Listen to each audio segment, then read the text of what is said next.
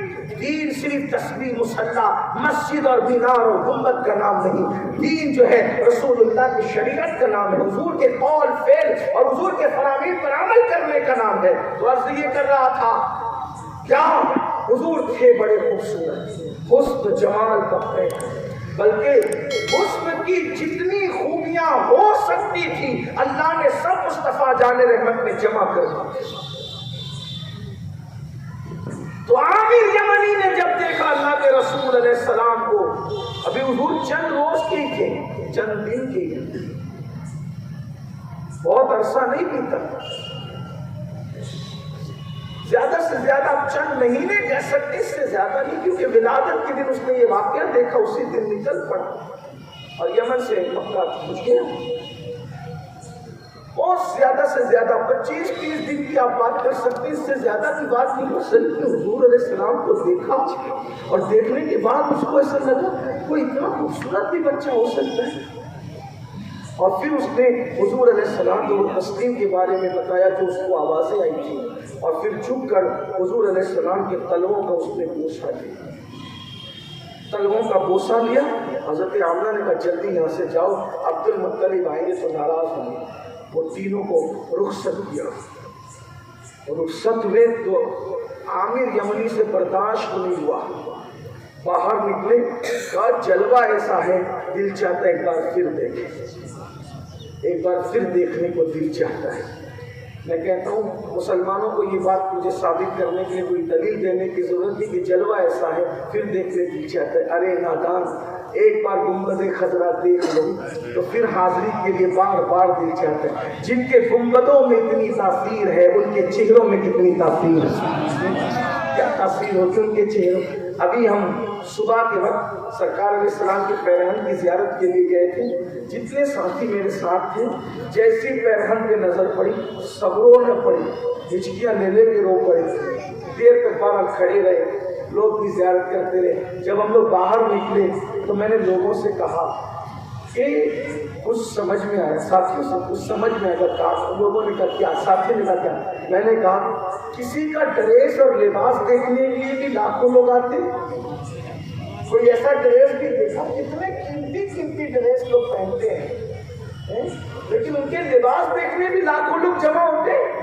لیکن یہ میرے محبوب کا لباس ہے، محمد رسول اللہ کا لباس ہے، میرے سرکار کا تن بدن نور ہے، جسم تو جسم ہے پیرہن نور ہے۔ ارے جس کے لباس کو دیکھنے لاکھوں جمع ہوں، کیا پتا چل رہا ہے دین سے اتنی دوری کے بعد بھی مسلمان کچھ بھی ہو سکتا ہے، مگر آج بھی جذبات وہی ہے جو صفا کے چبوترے پر رسول اللہ نے عطا فرمائے۔ اور پھر میں نے لوگوں کا کہ کسی کا ڈریس دیکھ کر بھی وہ کیفیت کبھی طاری ہوئی جو محمد رسول اللہ کا لباس ہے۔ میں نے کہا جس کے لباس میں اتنی کشش ہو اس کی ذات میں کتنی کشش، غور تو کریں۔ اور آج تک لباس موجود ہے، اور مالیگاؤں والوں میں تم سے کہتا ہوں صرف 120 کلومیٹر کے فاصلے پر ہے، جایا کرو، زیارت کیا کرو، کیونکہ ہم نے اپنے بزرگوں سے سنا ہے کہ پوری دنیا میں حضور کے کئی جبے ہیں، کئی پیرہن ہیں، لیکن رسول اللہ جس پیرہن کو پہن کر تشریف لے گئے تھے، وہ پیرن شریف خلد آباد شریف کے اللہ کے رسول نے وہ مولا علی کو عطا فرمایا، انہوں نے امام حسن بصری کو عطا فرمایا، اور اس طرح سے وہ ہمارے مرشد اور ہندوستان کے راجہ ہمارے خواجہ سرکار غریب نواز کے پاس آیا، اور غریب نواز سے بابا قطب، بابا فرید اور سرکار نظام بابا برہان اور سیدنا سید زین الدین شیرازی 22 خواجہ تک پہنچا۔ یہ جبہ شریف جایا کرو، دیکھا کرو، زیارت کیا کرو، یہ دلوں کو زندہ کرے۔ تابوت سکینہ میں دوسرے انبیاء کے تبرکات تھے نا، اس کے وسیلے سے جو دعا کی جاتی تھی قبول ہوتی تھی، تو دوسرے انبیاء کے باقیات سامنے رکھ کر بنی اسرائیل دعا کرے تو دعا قبول ہوتی ہے۔ یہاں تو ان سارے انبیاء کی جان مصطفیٰ جان رحمت کا جبہ موجود ہے، وہ بھی کون سا؟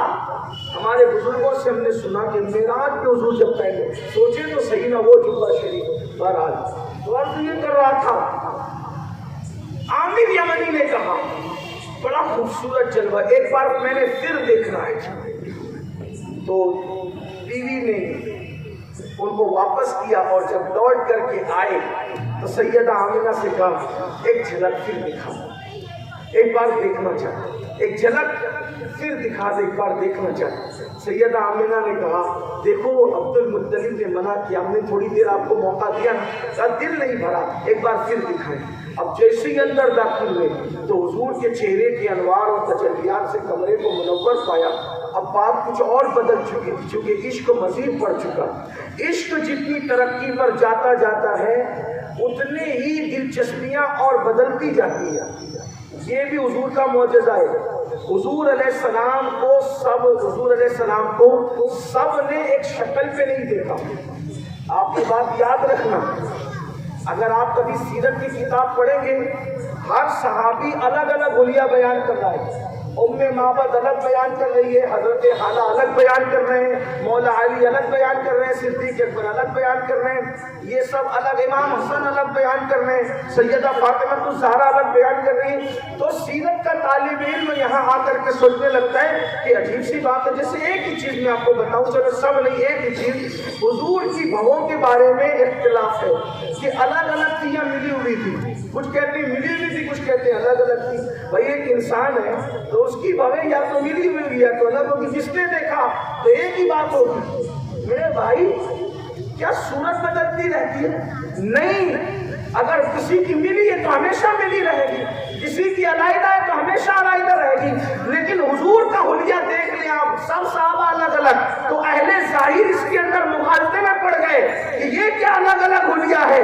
ہم کہتے ہیں جب تک صوفیہ کے قدموں میں نہیں آؤ گے حقیقت تک نہیں پہنچ سکتے۔ صوفیہ نے یہ مسئلہ حل فرمایا کیا کہ رسول اللہ کو ہر ایک نے، ہر صحابی نے، ہر بندے نے اپنے انداز میں دیکھا، اور حضور علیہ السلام سب کو ایک جیسے نظر نہیں آئے۔ جس کا ایمان جس معیار کا تھا اس انداز سے اس نے رسول اللہ کی زیارت کی۔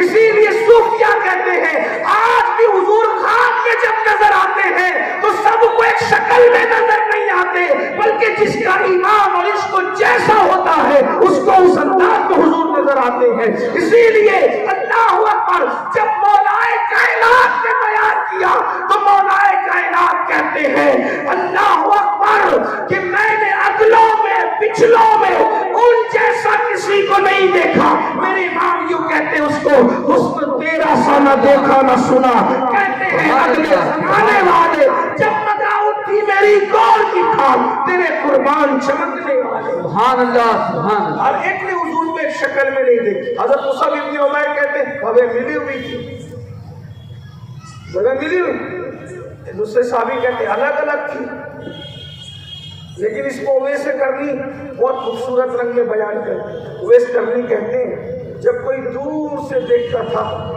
تو الگ الگ نظر آتی تھی، اور قریب جا کے دیکھتا تھا تو ملی ہوئی نظر آتی تھی، ایسا لگتا تھا جیسے دو قبلے ایک ساتھ آپس میں گلے مل رہے ہیں۔ اس کو مولانا حسن بریلوی بڑے اچھے انداز میں کہتے ان کی زلفیں نہیں رحمت کی گھٹا چھائی ہے، ان کی زلفیں نہیں رحمت کی گھٹا چھائی ہے، ان کے ابرو نہیں دو قبلوں کی یکجائی ہے۔ اپنے اپنے نبی کی شان یہ کہ وہ ہر ایک کو ایک شکل میں بھی نظر نہیں آئے، سب کو الگ الگ نظر آئے، ان کے دکھانے کی بات ہے۔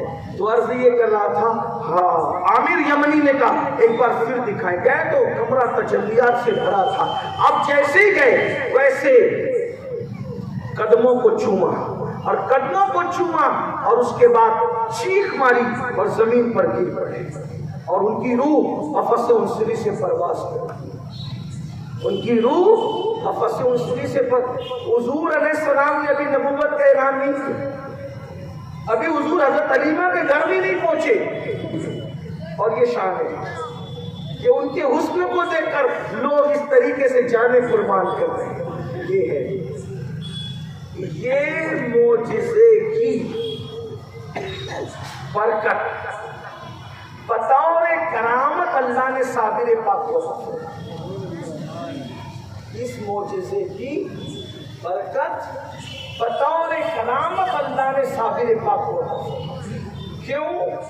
اس لیے کہ امت کے ولیوں کی کرامت اس امت کے نبی کے معجزے کا حصہ ہوتی ہے۔ جس نبی کی امت میں بھی جو ولی ہوگا تو اس نبی کے معجزے کی خیرات اور اس کا حصے کے طور پر اس ولی کی کرامت ظاہر ہوگی۔ اسی لیے آپ دیکھیں کہ کسی نبی کے امت کے اولیاء میں اتنی کرامتیں نہیں تھی جتنی سید الانبیاء کے امت کے اولیاء کی کرامت ہے، کیونکہ وہاں معجزات محدود تھے، اس لیے اس امت کی کرامتیں بھی محدود تھی۔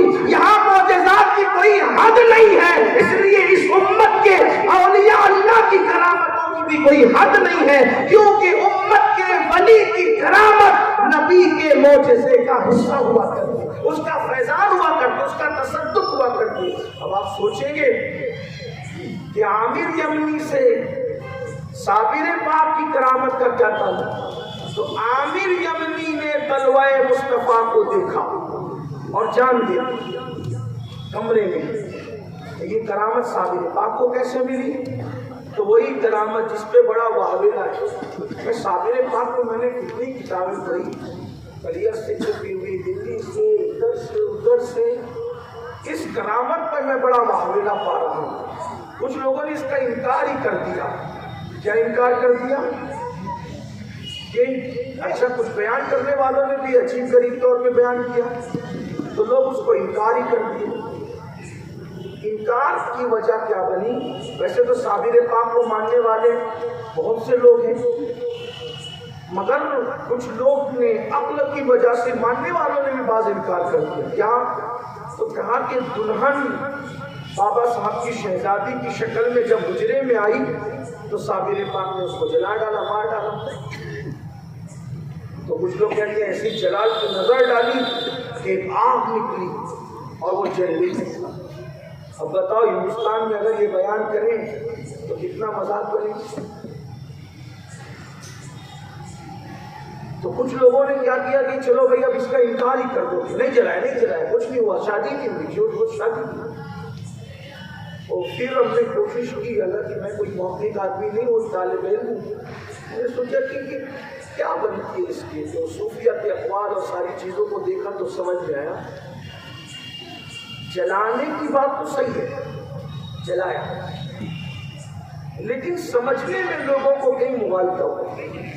یہ بات میں نے کلیئر شریف میں پڑھی، ابھی میں چند مہینے پہلے کلیئر شریف گیا تھا تو صابر پاک کے قدموں میں جو مسجد مئی میں نے جمعہ کی نماز میں بیان کیا، میں نے وہاں جمعہ پڑھایا تو میں نے وہاں بیان کیا، میں نے کہا آپ لوگ بھی ذرا احتیاط سے کام کیجیے۔ جلایا صحیح ہے، کیونکہ الحمدللہ میں خود بھی صابری بھی، چشتی، نظامی، فریدی، قطبی کے ساتھ ساتھ میں صابری بھی ہوں الحمدللہ، کیونکہ بہت سے بزرگوں کی خلافت میں اپنی برکتیں مجھے حاصل ہیں، اس میں سے سلسلہ صابریہ کی خلافت بھی میرے پاس ہے، سلسلہ اشرفیہ کی برکتیں بھی، رضویہ کی برکتیں، برکاتیہ کی، مالا کہ میں بڑا نااہل اور نکما سا آدمی ہوں، لیکن بزرگوں نے محبت کے طور پہ دے دیا، تو میں بھی سوچتا ہوں جنہوں نے دیا ہے وہی سنبھالنے کی صلاحیت بھی عطا کرتے ہیں، حالانکہ میں اس قابل نہیں ہوں۔ بہرحال تو صابری بھی اس وجہ سے خیال بھی ہوتا ہے کہ لوگ ایسی کیا باتیں کرتے ہیں، اور جلا دیا پر جلانے کی بات صحیح ہے، لیکن تم لوگ جو سوچ رہے ہو ویسے نہیں جلائے، ایسے آنکھ اٹھائی اور ایسا شعلہ آیا اور ایسے جلا دیا، تھوڑا خیال کرو کہ آنکھ اٹھائی اور جلا دیا، آنکھ بھی اٹھائی، شعلہ بھی آیا، جلا بھی دیا، لیکن فرق ہے بہت وائز تیرے میرے دین میں، فرق ہے، شعلے کو بھی مانتا ہوں، جلانے کو بھی مانتا ہوں، نظر اٹھانے کو بھی مانتا ہوں، لیکن کیا ہے فرق ہے بہت وائز۔ کہنے والے نے کہا تھا تو نے پی کتابوں سے، میں نے پی نگاہوں سے، فرق ہے بہت وائز تیرے میرے دین میں۔ کیا فرق ہے؟ اگر یہ جلانا بیان کر دے تو پھر کوئی عیب نہیں ہے، وہ کرامت ہی ہے، جلانا بیان کر دے کوئی کچھ نہیں کہہ سکتا، اور کہیں گے اگر جلانا بیان کیا جائے تو لوگوں نے بھی تو جلایا، ہم نے بھی جلایا، میں نے کہا انہوں نے جلایا الگ جلایا، یہاں جو جلایا احسان ہے، اس کا مطلب کیا؟ تو میں نے کہا سنو، صرف آگ، اب ذرا سنے بات کے اختتام کو پہنچے۔ اصل میں آپ نے میلاد شریف کو عنوان دیا تو میں نے ان کے نامہ پہ زیادہ گفتگو کر دی، اور میں آج اسی پہ گفتگو مکمل کروں۔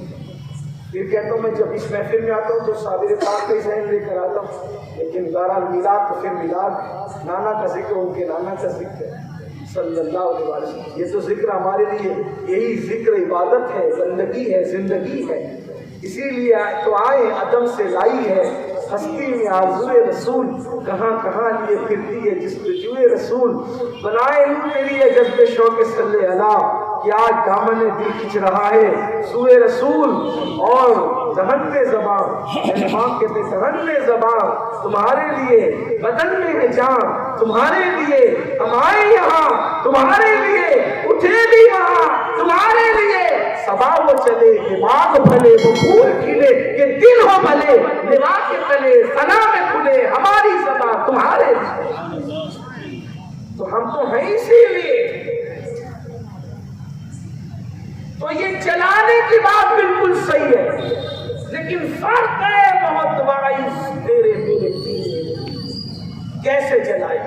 تو یاد رکھنا آگ آگ ہوتی ہے، اب سنیں اس پر بات اختتام ہو، آگ آگ ہوتی ہے، لیکن آگ کوئی لکڑی سے جلتی ہے، توجہ، صابر پاک کی بات ہے، خانقاہی بات ہے، یہ خانقاہ میں کہنے کی ہے، لیکن چونکہ جلسہ صابر پاک کا ہے، بہت سے خانقاہی لوگ یہاں بیٹھے تو کہہ رہا ہوں، لکڑی کی آگ بھی ہوتی ہے، کوئلے کی آگ بھی ہوتی ہے، آپ سمجھ رہے میری بات؟ نہیں سمجھے تو آپ چپ ہو جانا، تو میں سمجھ جاؤں گا کہ آپ نہیں سمجھ رہے ہیں۔ ویسے میں مالیگاؤں والے میرے اتنے ناسمجھ نہیں ہیں، وہ اتنے سمجھدار ہیں کہ بڑے بڑوں کو سمجھاتے ہیں، لیکن یہ اور بات ہے کہ وہ میرے سامنے خاموش بیٹھتے ہیں، ان کی محبت ہے، میری کوئی ہوشیاری نہیں، ان کی محبت ہے۔ لیکن لکڑی کی آگ ہوتی ہے، کوئلے کی آگ ہوتی ہے نا، اسی طرح ایک حسد کی آگ ہے، حسد کی آگ سمجھتے ہیں؟ جلن، وہ بھی آگ ہے، کوئی جلتا ہے کوئلے کی آگ میں، کوئی جلتا ہے لکڑی کی آگ میں، کوئی جلتا ہے حسد کی آگ میں۔ بولو حسد کی آگ میں جلتا ہے کہ نہیں جلتا؟ جو کوئلے کی آگ میں جلتا ہے، لکڑی کی آگ میں 6 گھنٹہ جل کر کے قصہ ختم، آرام پا گیا، لیکن جو حسد کی آگ میں جلتا ہے وہ سوتا رہتا ہے تو بھی جلتا رہتا ہے، بیٹے کی شادی میں بیٹھا رہتا ہے کرسی پر تو بھی چلتا رہتا ہے، اور یہ اپنی طرف سے نہیں کہہ رہا ہوں، حدیث ہے نا، حسد کی آگ ہے، حسد کی۔ تو جیسے لکڑی کی ہے، کوئلے کی ہے، حسد کی ہے، ویسے ایک آگ عشق کی آگ ہے، ایک آگ عشق کی آگ ہے، اور عشق کی بھی 2 آگ ہے، ایک عشق مجازی کی آگ ہے، ایک عشق حقیقی کی آگ ہے۔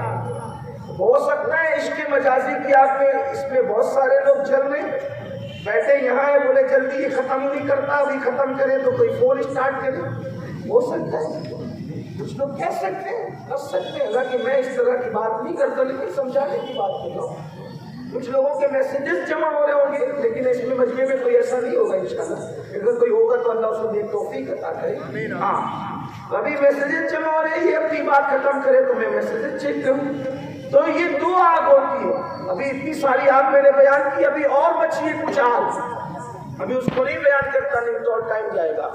تو عشق کی آگ کی بھی دو قسمیں ہیں، ایک عشق مجازی کی آگ، ایک عشق حقیقی کی آگ۔ عشق مجازی کی آگ جب لگتی ہے اس کو بھی نیند نہیں آتی، پگلاتا ہے۔ کبھی عشق مجازی کی آگ میں گٹر کے کنارے بیٹھا ہے، کبھی اکیلا رکشہ میں بیٹھا ہے، دوستوں کو چھوڑ دیا، ادھر بھاگ رہا ادھر بھاگ رہا ادھر بھاگ رہا ہے نا، نہ کھا رہا ہے نہ پی رہا ہے نہ سو رہا ہے، نہ ماں اچھی لگ رہی نہ باپ اچھا لگ رہا ہے، کبھی جیل کی سلاخوں کے پیچھے جاتا ہے اسی عشق مجازی کی آگ میں، بلکہ معاذ اللہ کبھی کبھی کفر تک جاتا ہے عشق مجازی کی آگ میں۔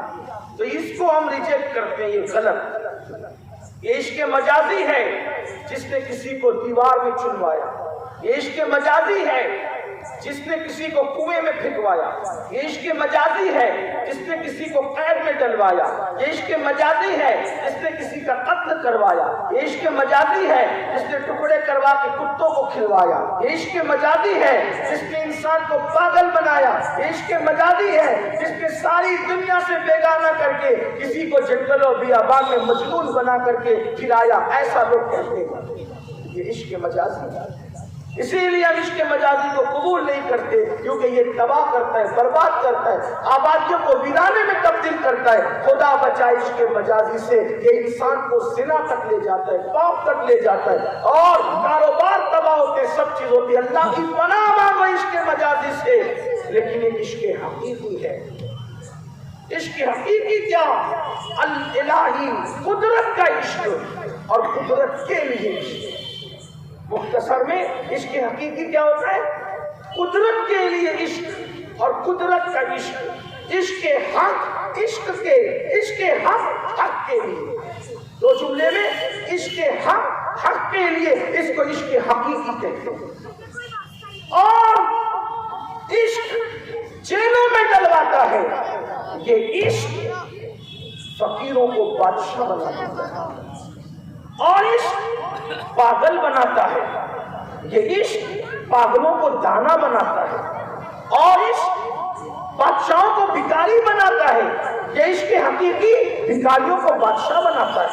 یہ عشق عالموں کو، توجہ کرنا، عالموں کو بت خانوں میں بٹھاتا ہے، بٹھایا۔ تاریخ ہے ہندوستان کی، کسی کو عشق ہوا، آپ پڑھیں نا بیوی پلکوں کا بوجھ، تو آپ کو پتا چلے گا کہ عالموں کو عشق مجازی ہوا، بت خانوں میں بیٹھے۔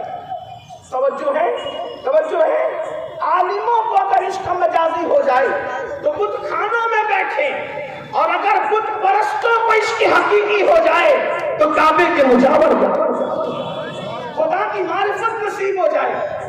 عشق اور عشق حقیقی وہ ہے جو تحت الثری کی پستیوں سے اٹھا کر عرش کی بلندیوں کی طرف لے جاتا ہے۔ عشق وہ ہے جہاں فرشتوں کی پرواز دم توڑ دیتی ہے، وہاں سے عاشق گزرتا چلا جاتا ہے۔ اللہ اکبر! عشق بڑی عظیم چیز ہے، مگر بات اتنی ہے، علم دارالعلوم سے ملتا ہے، اللہ اکبر، تربیت خانقاہوں سے ملتی ہے، اسی طرح کتابیں کتاب خانوں سے ملتی ہے، ادب ماں باپ سے ملتا ہے، مگر عشق ایک ایسی چیز ہے نہ خریدا جا سکتا ہے، نہ حاصل کیا جا سکتا ہے، نہ سیکھا جا سکتا ہے، نہ کیا جا سکتا ہے۔ اللہ اکبر! آپ سوچیں گے نہ سیکھا جائے، نہ کیا جائے، نہ حاصل کیا جائے، اللہ اکبر، نہ کسی سے لیا جائے، نہ کسی کو دیا جائے، تو یہ ہے عشق کیا چیز؟ کہ یہ عشق کیا نہیں جاتا، قدرت جس پہ کرم کرتی ہے اس کو اپنے کرم سے عطا کر دیتی ہے۔ حصول عشق کے لیے لوگ 40 سال کھانا چھوڑ دیتے ہیں، حصول عشق کے لیے لوگ بیابانوں میں آباد ہوتے ہیں، حصول عشق کے لیے لوگ غاروں میں جا کر کے پڑے رہتے ہیں، اللہ اکبر، تب کہیں جا کر کسی صاحب نظر کی آنکھ، کسی صاحب نظر کی آنکھ جب دل کے پہاڑ پہ پڑتی ہے اور جب اس پہ آگ لگاتی ہے عشق کی، تو پھر وہ جلتا ہے اور شعلہ جوال بنتا ہے۔ اور ہو سکتا ہے کسی کو حیرت ہو، جب عشق کی آگ لگتی ہے نا تو خون بھی اللہ اکبر اپنی جگہ چھوڑ دیتا ہے۔ عشق عشق ہے، اللہ اکبر، آدمی خون کی آنسو روتا ہے، عشق کی آگ لگتی ہوتی ہے, آدمی کو کچھ اچھا نہیں لگتا, آبادیوں میں وحشت ہوتی ہے. اقبال اس فلسفے کو بیان کرتے ہیں جو عالم سے کرتی ہے بیگانہ دل کو. عجب چیز ہے لذت آشنائی, اللہ اکبر, شہادت ہے مطلوب مقصود مومن, نماز غنیمت میں کشور کشائی, کھانا پینا سونا یہ وہ سب چھوڑ کر صرف یاری یار یاری یار یاری یار, اس کو اس کے سوا کچھ سجائی نہیں دیتا.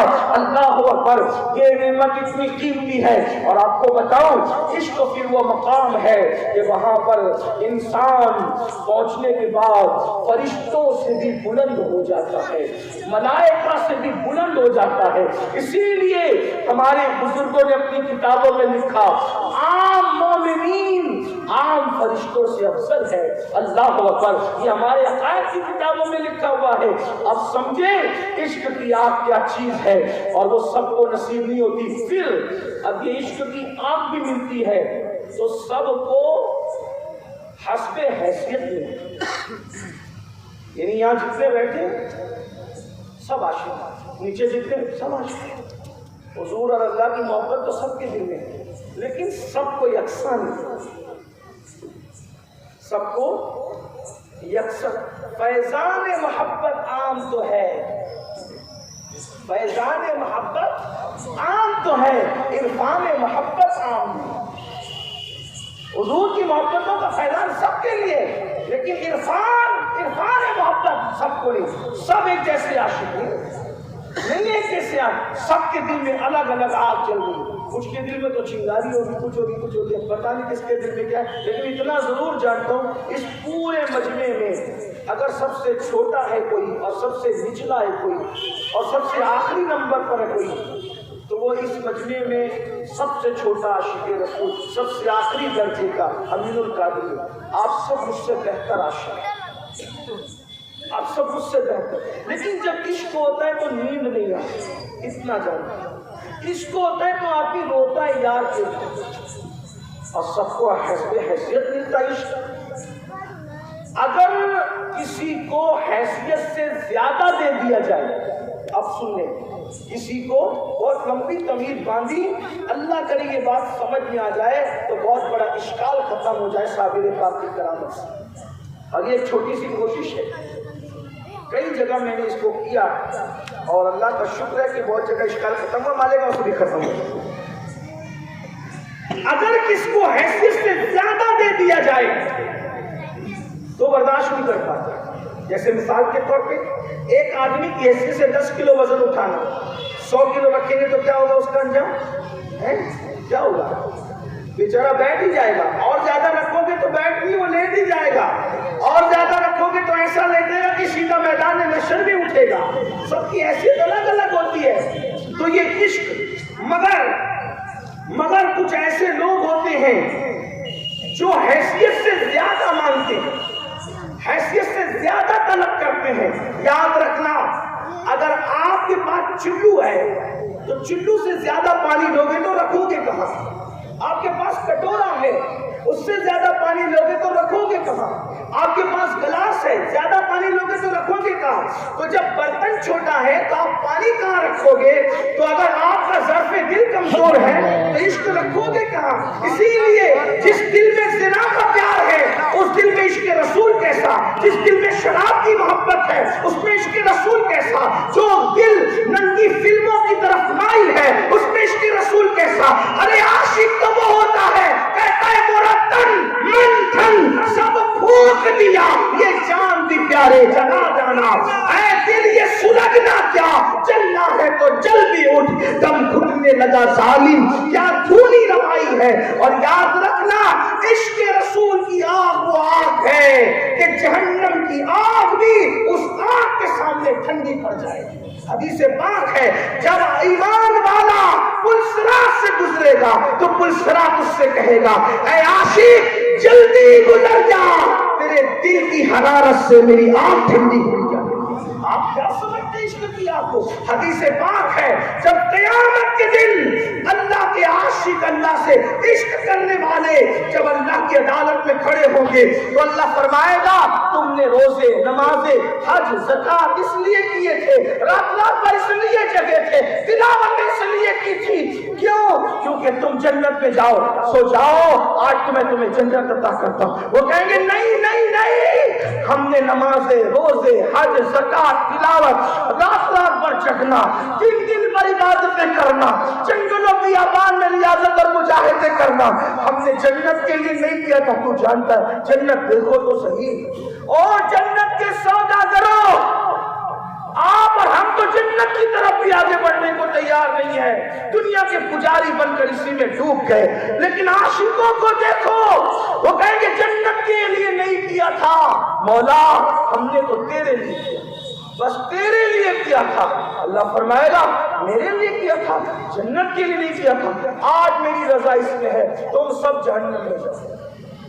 اللہ اپنے عاشقوں کو کیا فرمائے گا؟ تم سب جہنم میں جاؤ. پتہ ہے بزرگان دین لکھتے ہیں, جیسے وہ عشاق الہی سنیں گے تم سب جہنم میں جاؤ, وہ جہاں ہوں گے وہیں سے چھلانگ لگا دیں گے جہنم میں. ہمیں جنت اور جہنم سے کیا, ہمیں تو یار کی رضا چاہیے, اور یار کی رضا سے بڑی کوئی چیز نہیں, یار کی رضا سے بڑی کوئی. اللہ بولا نا میرے لیے کیا نا, تو آج میری رضا اسی میں کہ تم سب جہنم میں. جیسی وہ چھلانگ لگائیں گے, بزرگان دین فرماتے ان کے چھلانگ لگانے سے جیسی وہ جہنم میں قدم رکھیں گے, ان کے عشق الہی کی آگ سے جہنم کی آگ ٹھنڈی ہو جائے گی. یہ عشق ہے, عشق ہے. حضرت شاہ نیاز بے نیاز کہتے ہیں, الہوس پاؤ نہ رکھیو اس راہ کے بیچ, الہوس پاؤ نہ رکھیو اس راہ کے بیچ, عشق ہے یہ راہ گزر عام نہیں.